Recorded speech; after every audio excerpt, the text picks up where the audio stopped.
तो इस वक्त हम मौजूद हैं शेरपुर ढेपरा में। यहाँ पे कवि सम्मेलन हुआ था और बहुत बड़े बड़े अतिथि लोग आए हैं, कई दूरी से भी आए हैं। हमारे साथ मौजूद हैं भोजपुरी स्टार अमिय कश्यप सर और श्रेष्ठानंद पाठक जी, जो कि बरसों से हमारे शेरपुर में आते हैं और हमारे शेरपुर का नाम बढ़ाते हैं। शेरपुर ही नहीं, हमारे बिहार का भी नाम बढ़ाते हैं। तो आइए इनसे आपको परिचय करवाते हैं, रूबरू करवाते हैं और इनकी दो शब्द आप लोगों को जानना और समझना जरूर है, क्योंकि कभी हमारे देश को बदलने का क्षमता रखता है और इनके कलम में इतना ताकत होता है कि अपने कलम के जरिए दुनिया की हर बुराइयों को मिटाने की क्षमता रखते हैं। तो आइए आज इन महान आत्मा से आपको परिचय करवाते हैं। सर, हमारे चैनल में आपका बहुत बहुत स्वागत है।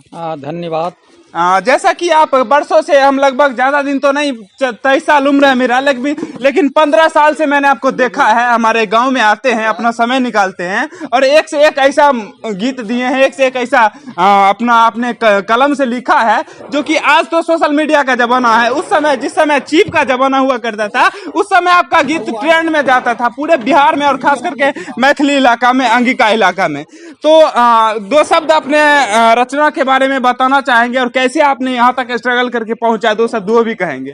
देखिए, कविता मानवता की मातृभाषा है जी, और कवि आत्मा का अभियंता होता है। इसलिए कविता हर कवि की संतान की तरह है जी। श्रोता वर्ग यह मूल्यांकन करते हैं कि यह रचना अच्छी है, वह रचना अच्छी है जी, लेकिन एक कवि के लिए ठीक रचना उसी प्रकार की होती है जिस प्रकार उससे कोई पूछे कि आप के कितने पुत्र हैं और कितनी पुत्रियां, और यह बड़ा कुटिल प्रश्न हो जाता है कि किस पुत्र को अच्छा कहा जाए और किस पुत्री को अच्छा कहा जाए। इसलिए कवि की दृष्टि में उससे जो शब्द निकलते हैं वह उस कवि के प्राण स्वरूप हुआ करते हैं।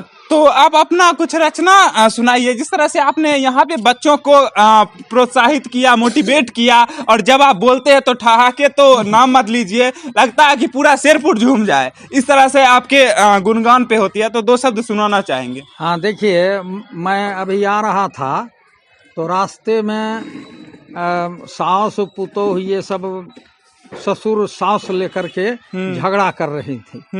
तो हमको एक विषय मिल गया।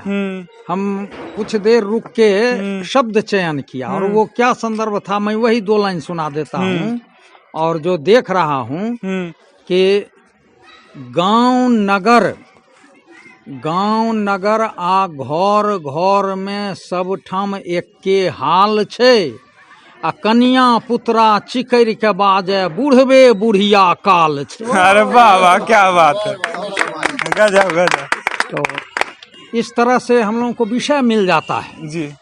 गांव परिवेश में चौखट, चिनवार, बथान, खलिहान, खेत, इस सबसे जो शब्द उभरता है वही तो वास्तविक कविता है। बिल्कुल। और कविता में किसी लाग लपेट की आवश्यकता नहीं है। लोक भाषा के जो शब्द हैं वो अपने आप में चाशनी है। जैसे चाशनी में मिठास है, जलेबी को उसके आवरण को जब हम चाशनी में डुबोते हैं तो जलेबी का आचरण मीठा हो जाता है। तो कविता जो है सो कविता आवरण और आचरण। आपने आज से 10 साल पहले एक गाना गाया था जो काफी ट्रेंड किया था, वो थोड़ा सुनाना चाहेंगे। हाँ, वो गाना था, वो भी सामाजिक गीत था जी, कि पिता और पुत्र में वो ये विवाह को लेकर के दोनों में कुछ संघर्ष हो गया, और संघर्ष होने के साथ पिता भी अपना तर्क दे रहे हैं, पुत्र भी अपना तर्क दे रहे हैं जी। तो वो तर्क यह था पिता और पुत्र का कि बाप कहलकै सुन रे बेटा, पहिने नौकरी तब छोकरी, बेटा नकारे नहीं हो बाबू, पहिने छोकरी तब नौकरी। वाह, क्या बात है। और मान लीजिए इसमें और भी है कि जैसे हमारे पास जो हम कवि कर्म और शब्द ब्रह्म दोनों शिव का विषय है। शिव जी ब्रह्म के निर्माता हैं, लेकिन उनमें कोई आडंबर नहीं है, वो विज्ञापन के देवता नहीं है जी। इसलिए उनसे प्रेरित होकर के हमने लिया कि भाई अपने पास जो है उसी पर भरोसा करो। अनकर चीज झमकौआ आ छीन लेलक मुंह भेल कौआ। काम माने ऐसा होना चाहिए कि समाज में संदेश जाए।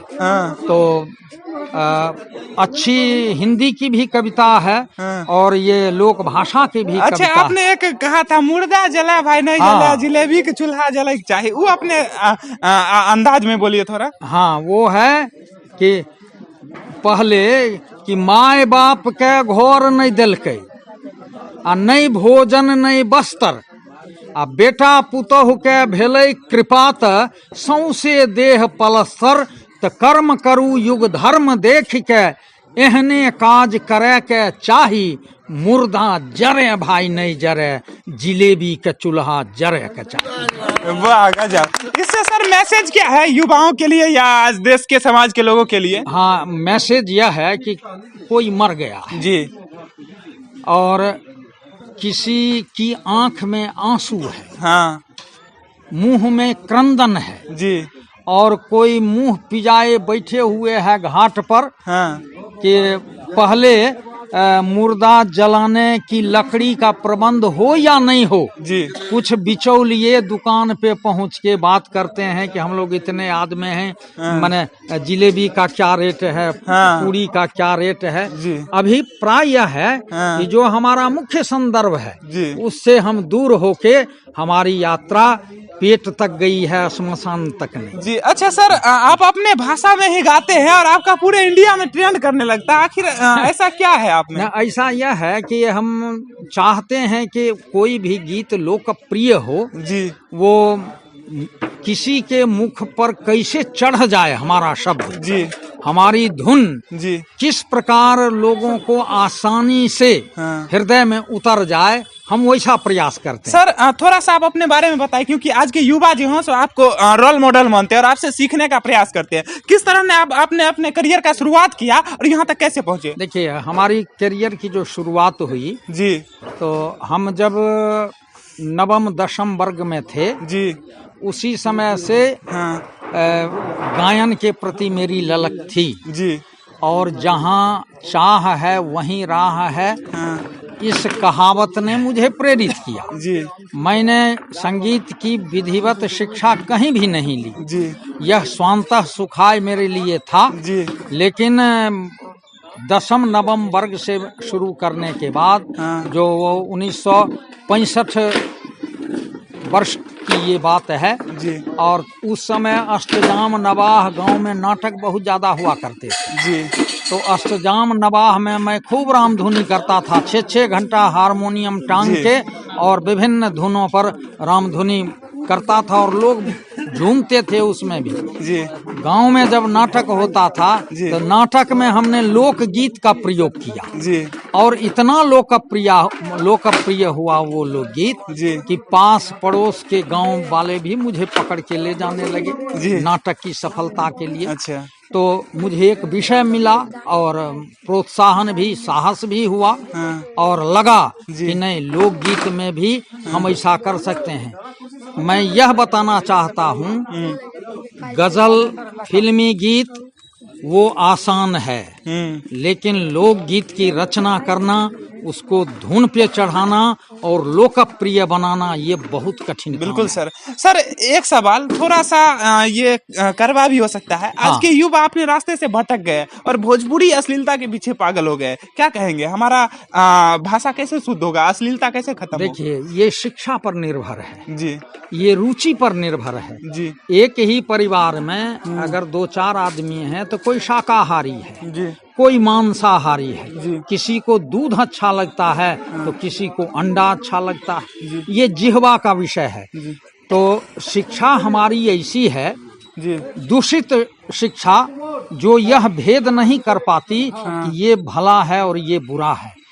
बच्चे और नौजवान वे, उनका मस्तिष्क बिल्कुल कोरे कागज की तरह होता है जी, कोरे कागज पर जैसा आप लिख दीजिए वो अंकित होगा।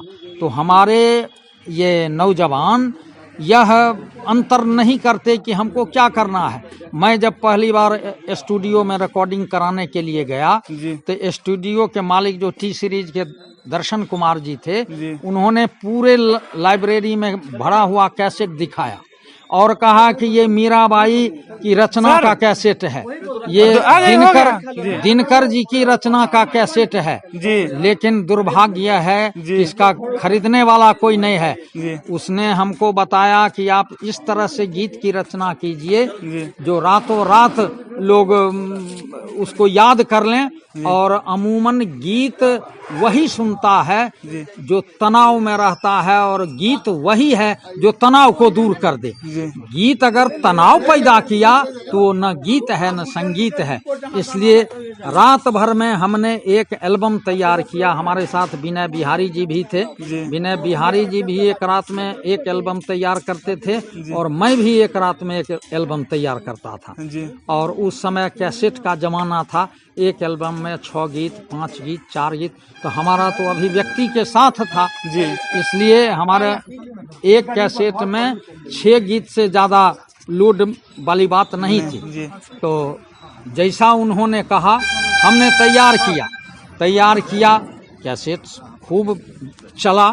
कुछ लोग को कष्ट भी हुआ कि भाई आप की पर्सनालिटी ऐसी नहीं है कि इस तरह के हल्के फुल्के गीत भी गाएं। लेकिन मेरा सीधा यह था कि अगर मैं किसी के तनाव को मुक्त कर सका, किसी की आंख के आंसू पोंछने का काम यदि मेरा गीत करता है तो मेरा श्रम सार्थक। बहुत सही बात कहा सर आपने। अच्छा, आपका घर कहाँ हुआ सर? बहुत सारे युवा आपको जानने की कोशिश करते हैं। चूंकि मैं मैथिली में जब अभिव्यक्ति करता हूँ तो बहुत से लोग स्वयं यह तय कर लेते हैं कि शायद ये मधुबनी के रहने वाले हैं, दरभंगा के रहने वाले हैं। मैं बेगूसराय का रहने वाला हूँ और भगवानपुर प्रखंड का रघुनंदनपुर एक गांव है। अच्छा जी। उसी गांव में रहने वाला हूँ। मैंने 39 वर्षों तक जेके इंटर विद्यालय में रहा, प्रिंसिपल बन के वहाँ सेवानिवृत्त हुआ। लेकिन मेरा नाता गांव से नहीं टूटा। बेगूसराय से प्रतिदिन मैं आता रहा, जाता रहा। और मेरे माता पिताजी थे, मैं भाई में अकेला था। कुछ लोगों ने कहा कि माता पिताजी को भी आप बेगूसराय में रखिए। मैंने कहा कि नहीं, माता पिता मेरे साथ नहीं रहेंगे, मैं माता पिता के साथ रहूँगा।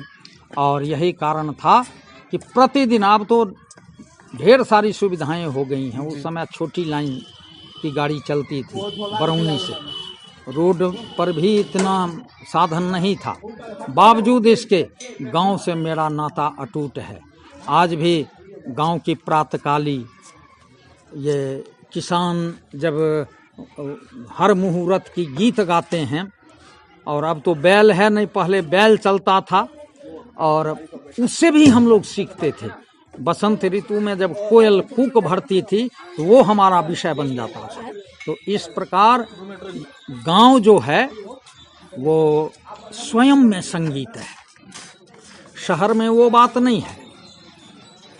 उस पर भी हमारी एक रचना है कि दूर कितना हो गया अपना सगा है, गांव भी अब शहर सा होने लगा है। तो हमारा गांव ही रहे, इसलिए यह एक आंदोलन है मेरे लिए। और मैं गांव को गांव ही रहने देना चाहता हूं। इसलिए लोकगीति में मैं डूब जाता हूं। मेरी लेखनी भी डूब जाती है, मेरी भावना भी डूब जाती है। और उसी भावना के उतार चढ़ाव को लेकर, और सामने में समाज रहता है। जब मेरी लेखनी चलती है तो सामने में समाज रहता है। और मैं यह भी बता दूं कि वहाँ स्टूडियो में मैं रात में किसी कमरे में बैठ के लिखता था।